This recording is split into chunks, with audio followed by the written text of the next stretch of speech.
Hello and welcome back to the SecurityMetrics podcast. My name is Jen Stone and I am one of the principal security analysts here at SecurityMetrics. Today, I have a super interesting conversation with one of my fellow auditors here at SecurityMetrics. His name is Chris Skarda, and we're going to talk to you about networking, but the kind of networking that kind of increases your security, reduces your risks. So we're going to be talking about network segmentation. A lot of times, organizations will say to me, hey, how do I take this compliance piece and make it smaller? Network segmentation.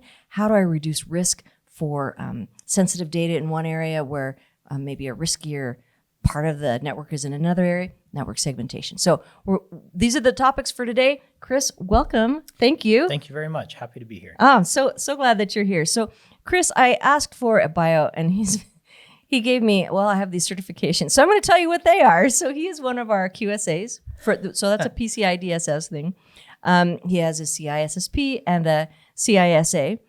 Past certifications include Cisco CCNA routing and switching and Cisco CCNA security. I think that means, like networking and stuff. I know some networking stuff. Yeah. So tell me, what is, like before you came to SecurityMetrics, what's your networking background? Yeah, that's a good question. So my first job that really involved a lot of networking was actually with DigiCert. DigiCert was a very unique experience. I was hired fresh out of college, and when I went in for my interview, I met with the founder of DigiCert, and he had me in an office that was totally blank. Nothing on the walls, nothing on the desks. It was empty. And he basically told me that he had been running the company from his mother-in-law's basement. Oh my! Nice. Not an exaggeration. So you're like, oh yeah, this is a job I'm taking. and I'm just thinking, am I going to get paid? Yeah. And the first day, he kind of showed me the ropes, showed me how to handle it. I was doing a customer support for him. Oh, okay. And so anyway, he showed me the ropes, showed me how to do things, and then he went on a trip to Canada for 2 weeks. And left you. So you got to take care of customers for... Yeah, so I was kind of thrown in the deep end, and it was actually a great experience. I learned a lot about security, about networking. Digital certificates obviously was the focus, and the company grew, and it grew fast. So it went from being run from the founder's mother-in-law's basement to being sold for about, a substantial amount of money, we'll put it that way, about 9 years after I was hired. I think everybody has at least heard of DigiCert. It's a pretty significant force in that area of our industry. Absolutely. And as the company grew, my role evolved a lot. At the beginning, if you've been in a small company, you kind of understand that in a small company, you have to wear a lot of hats, right? Mm-hmm.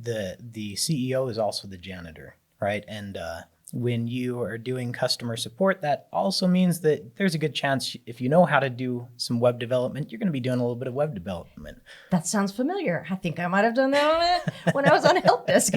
I know I did that, yeah. Yeah. Okay. So, and I was involved with a little bit of the network configuration and getting things set up that way. I helped get a voice over IP phone system in place. Mm-hmm. And so anyway, that's where I got a lot of my networking experience. Actually, back in high school, if I go back that far, I had an internship with Novell. Oh, nice. That was a fantastic experience. I worked in the super lab. It had about 1,500 computers. Okay. I actually got my certified netware engineer certification back then. I didn't put that on the list because it's so old. But that was actually a really good experience too. After DigiCert, I was director of operations for Mountain West Telecom. And that's where I got my Cisco certifications, which let me tell you, if you've ever heard of Cisco certifications being easy, that's probably because people cheated their way through them. I've never heard of them being easy. They are not. So if people think they are, then they're the only way. If people brain dump them, then that can be easy. But if you actually learn the material and understand it well enough to pass the test, those people really understand networking very well. Nice. Even at the CCNA level, there's higher levels, CCNP, CCIE, for example. Those people are really masters. Yeah. I know that this is about networking, but just as a side note, a lot of people come to me and ask, how do I get into security? Because you make it sound so cool. And it is. This is the coolest job. If you can do this job, do this job. But they're like, how do I do it? And the answer is, sure, get certification, sure, get education. But if you can start in a small company that lets you hands-on everything, it's going to be pretty massive. Yeah, that's the kind of experience. I always used to think, especially in college, that working for a big company was like the grand goal. Yeah. But honestly, I really, really like working for small companies. Yeah. You learn so much. You do, right? And you have so much more influence on the company, its direction, and where it goes. Right. Where if you're in a big company, you really get slotted into, you are sysadmin 2. And those jobs are these certain things, and you're only allowed to do those things. So even if an interesting question comes along, you're not allowed to figure it out. Yeah, your realm of influence and responsibility is so much smaller. And anyway, I really like working for a small company. Yeah. I too came through that direction, starting on a help desk and then going through all of these different levels of, well, now that you know this, I guess you can be that. And then if you can figure this out, you can do that. And oh, by the way, can you also do the website? Website has nothing to do with really the operational side of things. Yeah, exactly. But it was fun. I enjoyed that.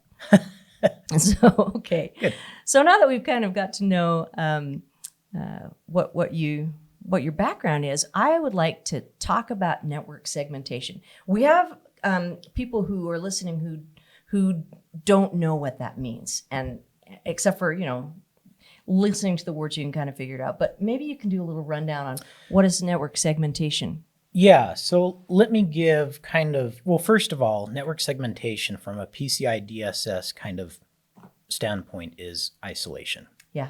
So that's a good word to keep in mind when you think of segmentation. It's kind of same meaning. And I'm glad you pointed that out, because when I first started in the PCI DSS world specifically, I had to get that in my head, because segmentation can mean so many different things depending on where you are. Exactly. In the IT security world. Segmentation applies to a lot of stuff, but the idea that it is isolation in PCI really helps drive what is the security benefit of network segmentation. So go ahead. What is network segmentation? Well, let me give kind of a hypothetical example, right? So this is more of a real world example, but say you have a really valuable asset, like, for example, you won the lottery, you got your lottery ticket, right? And you don't want anybody else to be able to impact the security of that. It's very valuable to you. There's different ways you could handle that, right? You could you could lock it in your car and leave it out, in a parking lot overnight. Well, that's probably not advisable. Yeah, you could say, you could play the game of, well, my doors are locked, but the reality is anyone with a crowbar might have access to that, right? And so with segmentation, we really want to isolate that. We want to get that thing and put it in a safe deposit box, right? Where you have secure access to it. Nobody has physical or logical access to it. And that's really what we're trying to do with segmentation. It's also important to note that segmentation isn't really a requirement of the PCI DSS. If you really want all of your network to be in scope, you can do that. Yeah. It's a really bad decision. Don't do that. I agree. Even if you use, and some people do, and I actually advise it in some cases, even if you use the PCI DSS standard as a way to implement security, your security program. Yeah, absolutely. And you can do that. You don't want to be like, well, I'm not going to protect this section at all.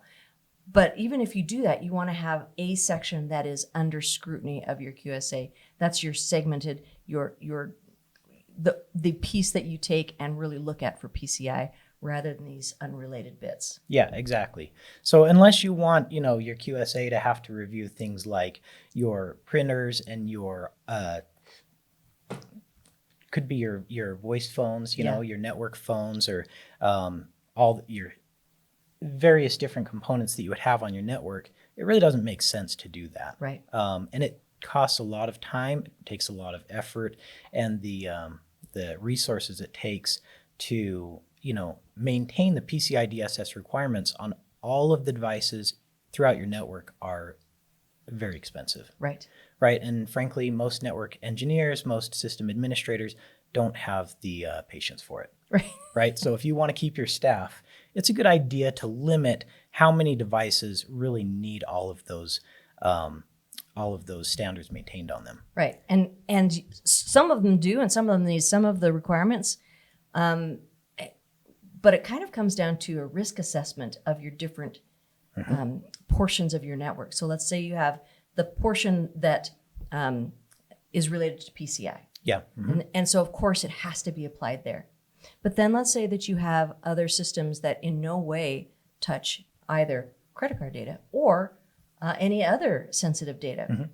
But you can't do business without them. So I had a customer who, or I heard of a customer, I should say, who had a section that was PCI related and then everything else was not.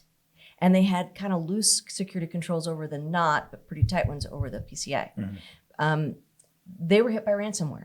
Yeah. It did not touch their PCI environment, but it shut them down from doing business in other places that were important for being able to do business. Yeah. So when you look at, well, how would you apply PCI controls to this broader base, or how would you apply any security controls to the broader base? Well, what types of things are going to limit your ability to do business if you don't have those types of security controls, like malware protection? Yeah. Right. So you can say we have malware protection on everything, the PCI and the non-PCI, but do you really need the type of intensive logging, monitoring, alerting on the broader piece that you do on your very sensitive piece?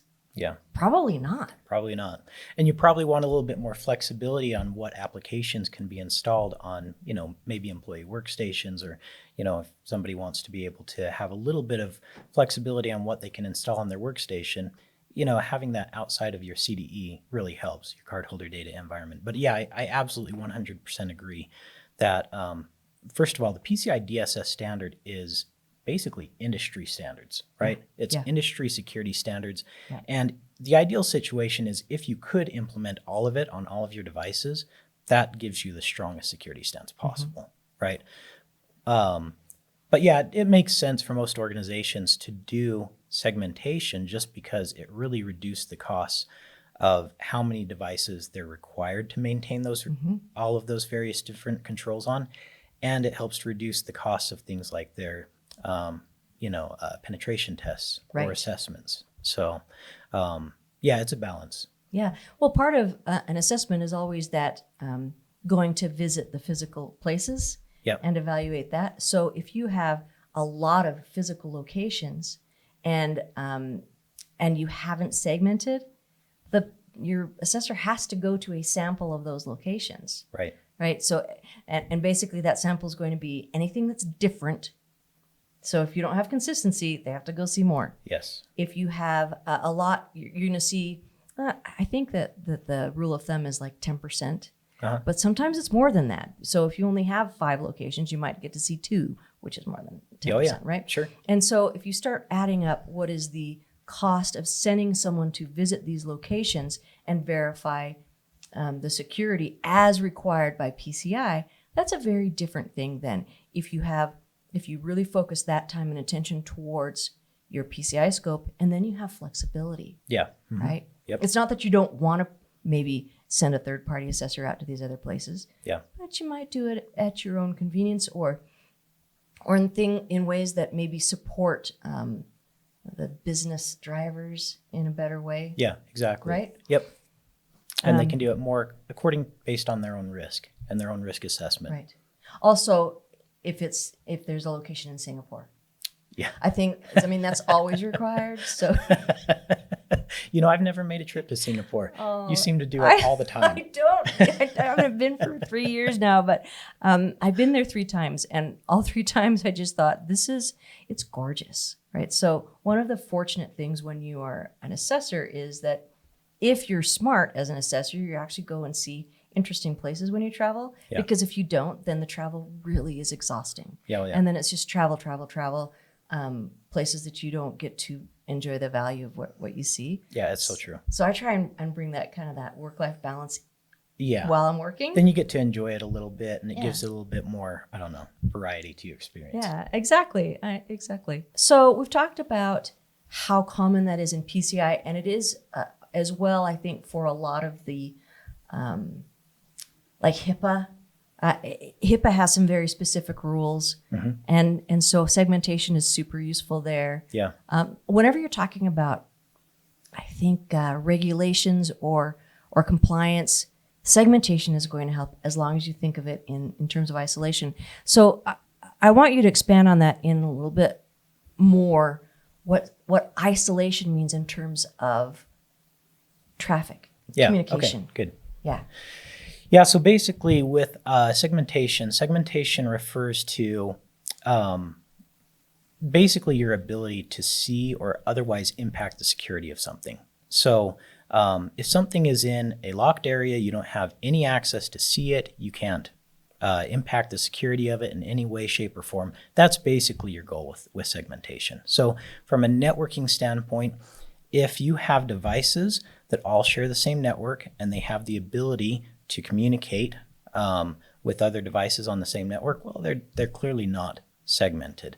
However, if you have, and the most common method for implementing segmentation in a PCI environment would be you have all of your devices that handle cardholder data or can impact the security of cardholder data, and you segment them off. You give them dedicated networks where they can't be reached from out-of-scope devices. And basically, the assumption you have to make is the things that we don't have the PCI DSS standards and requirements applied to, let's just assume those are going to get compromised because they could, right? And so if they were to get compromised, is there a chance that they could impact the security of your cardholder data environment, your servers, web servers, databases, networking devices, things like routers, firewalls? All of those factors need to be considered because that's a very real possibility. And when you look at companies, large companies, and if you just watch the news, you'll see a lot of organizations that get compromised all the time. And generally, that's the way how it happens. Right. So they first will go to the devices that are the least secure and compromise those, get root access to them, administrative control, where they can leverage that position to gain access to maybe devices, privileged access to servers that are deeper in the network. And so the goal of segmentation is to make it so those critical devices that are handling cardholder data or other sensitive assets are blocked off and can't be accessed from devices that may not have all the PCI DSS requirements applied. Right. And so sometimes it feels like this is like a big old mystery. Yeah. You know, what is this communication and what is this segmentation and how do these things happen? But it's not. No. It's not a mystery. No. We have scanning tools that are readily available that will tell you, is there any externally available port or available in this network that we can go, hey, I see a doorway, right? And then you can use things like compromised account information. So if you have your username password that somehow you got someone to talk someone into giving you, or brute force attacks where there's a whole list of bad passwords out there. So if you happen to have a username, which you can get from usually an email address, if you have a username and then a whole list of passwords, you can put it against that port. And if it's not properly secured, suddenly, hey, welcome on in because you seem like that you have access, right? Exactly. And so a lot of times that is easy on an unsecured network, a network where, well, we're not going to put multi-factor on this network because it's not as important. But if that network can talk to this network that is important, there's your doorway. That's right. Magic access, right? You're right. Exactly. So it is conceptually, it can sound a little bit confusing or mysterious to people who aren't familiar, but it's The tools are out there. Yeah, it's actually really, intuitive. If you can see it, if you can impact the security of it, then you are a risk to it, right? And so the idea is you want to eliminate as many risks to your cardholder data environment networks as possible. Right. And the way how you eliminate those risks, well, if you can't see it, if you can't have any ability to impact the security of it, then it's not a risk. And that's really why your scope gets reduced when you have segmentation, true segmentation in place. And sometimes, you'll have network changes that happen. You'll have systems that become obsolete, systems that get taken out of production, new systems that go into production.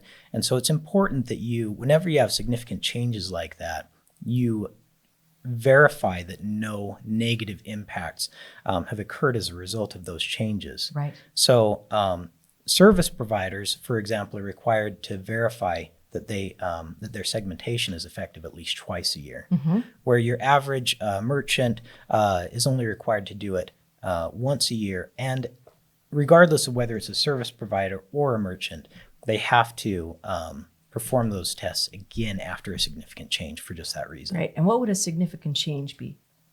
Yeah, that's a good question. So a significant change would be, I would say, adding a new configuration to your production environment, whether that be like a web server configuration, certainly things like changing out your firewall, making significant firewall changes. Those types of changes certainly would warrant retesting. Right. Anytime you add an externally available IP address.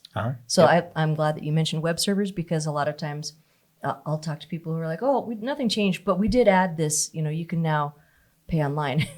Like, that seems pretty minor. Yeah, let's ignore that. That was sarcasm. Don't ignore that. So I want to talk about something that's been in the news, and I've mentioned them before on the show, and I kind of feel bad beating up on them, but it's because we all kind of know the name, the Colonial Pipeline. Yep. And so I was really interested in how can something that is this critical to the livelihoods and health and well-being of people. Energy is really important for everyday functioning. Yeah. So we have the Colonial Pipeline went down for ransomware attacks. It was a massive intrusion onto people's lives, and you got to wonder why it happened. So I started digging, and I still haven't gotten all of the answers on how that happened. But one of the things we know is that business network shared space with the operational network. So can you speak to the kind of the difference between what a business network should look like and what an operational network should look like, and why the twain should not meet? Yeah, that's a good question. So, and this would be the case for really any environment where you have different roles, different responsibilities, and different security levels, right? So you may have people in your organization that have very important roles, but don't necessarily need access to all the various different systems. If when those access controls are implemented, that's not taken into account, then people have access to things they really shouldn't. Right. Like you say, we don't know all of the details of that particular compromise that happened, but generally speaking, and I would almost guarantee that it happened in this case, you never know, but there's probably people that had access to things, systems that had access to systems that didn't really need it. Yeah. Right. And so because of that, there's risk that was exposed. Right. And so that's part of the challenge. And it's not always easy, to go through all your systems and say, okay, for this particular system, what does it need access to? And what does it really not need access to? And sometimes it can be a little bit of a power trip thing for some people saying, I need access to everything. Yep. No, you don't. Right. Yeah. And we see this often, especially with senior management, where they think they need access, but they have their job has nothing to do with that access. Yeah. And it's a little bit of a tough situation. Sometimes it can be for network administrators or system administrators to say, look, your job is very important, but you don't need access to this. Okay, let's be honest. Not all IT people have that kind of tact. You delivered that so well. Yeah, so this is one of the values, honestly, that I see often with my clients, right? So we go through an assessment, and they can actually use an opportunity like an assessment to go to management and say, look, you're very important, but the assessor says you don't need access to this. right? And so if you know how to leverage these things properly, it gives you an opportunity to improve your security stance that you may not otherwise have. That's actually one of my leading questions with some of the groups that are brand new customers. I'll say, can you tell me how you're hoping to use this report on whatever compliance assessment is? And usually they'll say, well, we have to do it. And then I'll say, all right, from a security standpoint, what do you know is not being done so we can make sure we address that up front? Yeah. And their eyes just like, oh, there's this problem I've been trying to take care of, and nobody will listen to me. Do you think this is a problem? Yeah. And I'll listen, and almost always I'll say, oh, yeah. Yeah. Not just a Good problem, call. it's probably a big one. Are you getting breached right now? Yeah. So a lot of times we can use that to be able to help communicate the level of risk to the seniors. Sometimes I'll talk to groups that think that there's a problem because they don't really understand the full implications or other things that are in place. And then I can help them understand how the whole system works and why it might not be the risk that they think it is. And so I'm not always going to come down on the side of the IT guys, but a lot of times I will because they know their systems really well. They do. So I don't know how this Colonial Pipeline attack actually worked, but I'll tell you how. If I were the bad guy, let me tell you how I did it. Okay. Just as a thought exercise. You tell me if this is crazy. So let's say the receptionist sometimes had to do work involving the operational side by sending a report or getting some information off of a server in the operational side for the CEO, and had full access because the IT guys are like, no, we're overworked and underpaid or whatever. I don't know what they got paid, but right. Okay, we're just going to give you full access because we don't want to figure out the granularity of access you need. So here's this person sitting in the middle that has access to everything, right? Right. Let's say that the receptionist one day gets an email that says, your taxes are being audited. In order to prevent this audit from going forward, click here for more information, right? Because that's something taxes kind of freak us all out, right? Sure. Gets her all worked up. Well, I need to find out what's going on. Clicks on the thing. That click brings malware into her system. She suddenly has downloaded all. So here she is, and maybe it's a he, I don't know. But when I was receptionist, I can see this happening in some of the situations I was in back when I was young and uninformed and didn't know everything, right? Not that I know everything now, but so she's sitting there downloading something, thinking she's doing the right thing. Malware's on her system. Suddenly, somebody has a keystroke logger. Somebody gets her password because of that. Gets access to her login because they know because she clicked on this thing, right? Sure. So now they've got her login information, and they can log into her system from remote and get to all of the places that she can get to. That's all it takes. That's all it takes. Now we're going to deliver that malware onto the operational systems because it wasn't segmented from the business side of things. Bam, you're locked down. Yep, and that gives that attacker that next level of access that they need to get in, either even deeper into, your systems and organization. Right. And that's what they do. That's the game they play, right? And so the goal should be to stop them as early as possible and as strictly as possible so that, because the reality is security is always kind of a game of cat and mouse, right? And the attackers generally go after the low-hanging fruit. That's just how it is. Yeah. So if you make your systems difficult enough to get into, you add enough security controls, they're going to go look for something else. Right. Right? Because they're just like me. I don't have patience for that. Right. I'll go find something that's an easier target. Not that I attack systems, but you know what I mean. Yeah. We're all lazy, right? We all have the same kind of mentality where, hey, well, I'm going to go to the easiest thing to meet the objective that I'm trying to meet, right? And so that's one of the secrets of security is you can't have low-hanging fruit that's valuable. Right. You need to get all of those assets that are high risks and put them deep enough, high enough up on the tree that attacker is going to have to waste months, years, decades of his time to even try to get to it. Yeah. So he just goes somewhere else. He's going to go to a different tree. That's right. Go find another tree. This has been absolutely delightful. Thank you for sharing this time with me. Is there anything else that you can think of people should maybe know about network segmentation or? Well, keep in mind that it can be implemented various different ways, right? So the common way that we talked about is with firewalls, right? But it can also be done with things with more advanced network configuration. So like network access control, things like routers, right? So routers have access control lists the same way that firewalls do. Right. We also have current technologies that people are migrating to, things like virtualized environments like Amazon Security Groups. So those types of controls meet the same objectives, right? And so when you're preparing for your assessment, make sure you keep that in mind. And if you have questions about it, reach out to your assessor. We're here to help. We're actually anxious to help you, especially early on, so that we don't have to go back and change a bunch of stuff. It's always easier to change stuff early on.